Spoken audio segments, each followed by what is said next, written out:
নমস্কাৰ আপোনালোক সকলোকে মোৰ ইউটিউব চেনেল টিচাৰ্ছ কৰ্ণাৰলৈ পুনৰ এবাৰ স্বাগতম জনাইছোঁ। আমি সকলো নিশ্চয় জ্ঞাত আছিলোঁ যে 2024 চনৰ মাৰ্চ মাহৰ 15 তাৰিখে কৰ্মচাৰী পৰিষদৰ লগত অসমৰ মাননীয় মুখ্যমন্ত্ৰী ডক্টৰ হিমন্ত বিশ্ব শৰ্মাৰ এক গুৰুত্বপূৰ্ণ বৈঠক অনুষ্ঠিত হৈছিলে আৰু সেই বৈঠকৰ মাইনুটছত কিছু ভাল খবৰ আমাৰ শিক্ষক কৰ্মচাৰীসকললৈ আহিছিল আৰু সেই সম্পৰ্কে ব্যৱস্থা ল'বলৈও তেতিয়া সিদ্ধান্ত গ্ৰহণ কৰা হৈছিল। কিন্তু সেই মাৰ্চ মাহতে হোৱা বৈঠকত যি মাইনুটছ ওলাই আহিছিলে তাৰ ওপৰত তেনেধৰণৰ কোনো উল্লেখনীয় পদক্ষেপ বা প্ৰগ্ৰেছ আমাৰ শিক্ষক সমাজৰ বা কৰ্মচাৰী সমাজে দেখিব পোৱা নাছিলে আৰু সেই গতিকে এই বৰ্ষৰ অৰ্থাৎ 2025 চনৰ জানুৱাৰী মাহত পুনৰ এক বৈঠক সদৌ অসম কৰ্মচাৰী পৰিষদৰ লগত শিক্ষা আমাৰ chief minister doctor Himanta Biswa শৰ্মাৰ অনুষ্ঠিত হৈছিলে আৰু সেই মিটিং 11 জানুৱাৰী 2025ত হৈছিলে আৰু সেই 11 জানুৱাৰীত সিদ্ধান্ত গ্ৰহণ কৰা হৈছিল যে আগত যোনটো বৈঠক 15 মাৰ্চ 2024ত হৈছিল তাত যি মাইনুটছ আছিলে সেই মাইনুটছখিনিৰ ওপৰত যাতে যি প্ৰয়োজনীয় ব্যৱস্থা ল'ব লাগে সেই প্ৰয়োজনীয় ব্যৱস্থা ডিপাৰ্টমেণ্টবিলাকে কনচাৰ্ণ ডিপাৰ্টমেণ্টবিলাকে যাতে অতি সোনকালে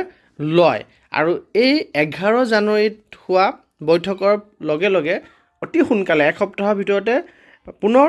এই ডিপাৰ্টমেণ্টৰ ফালৰ পৰা এই ক্ষেত্ৰত একশ্যন লোৱা দেখা গ'ল আৰু 16 জানুৱাৰীত এটি পত্ৰ গভৰ্ণমেণ্ট অফ আছামৰ ছেক্ৰেটাৰী ফাইনেন্স ডিপাৰ্টমেণ্টৰ ফালৰ পৰা কনচাৰ্ণ যিকেইটা ডিপাৰ্টমেণ্টে এই মাইনুটছৰ ওপৰত ব্যৱস্থা গ্ৰহণ কৰিব লাগে সেই 6টা ডিপাৰ্টমেণ্টলৈ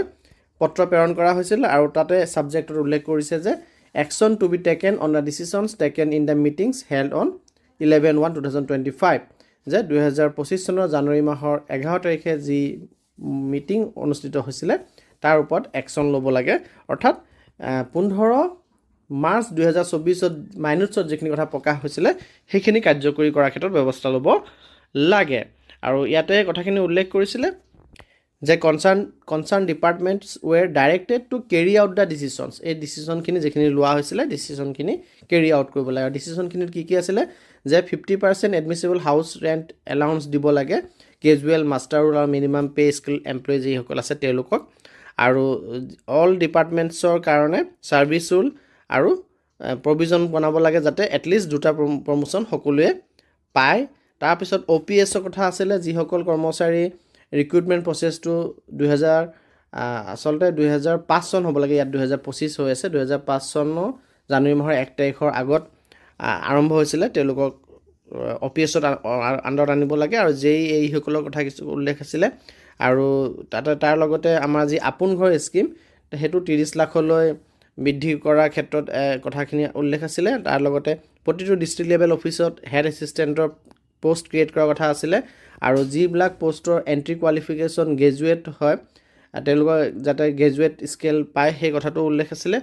আৰু আটাইতকৈ প্ৰয়োজনীয় কথা এটা আছিলে শিক্ষকসকলৰ কাৰণে যে শিক্ষকসকলে মাত্ৰ 10 দিনৰ আৰ্ণ লিভ পায় সেই 10 দিনৰ আৰ্ণ লিভটো 30 দিনলৈ বৃদ্ধি কৰাৰ ক্ষেত্ৰত ব্যৱস্থা গ্ৰহণৰ কথা আছিলে আৰু এই সম্পৰ্কে আমাৰ প্ৰায়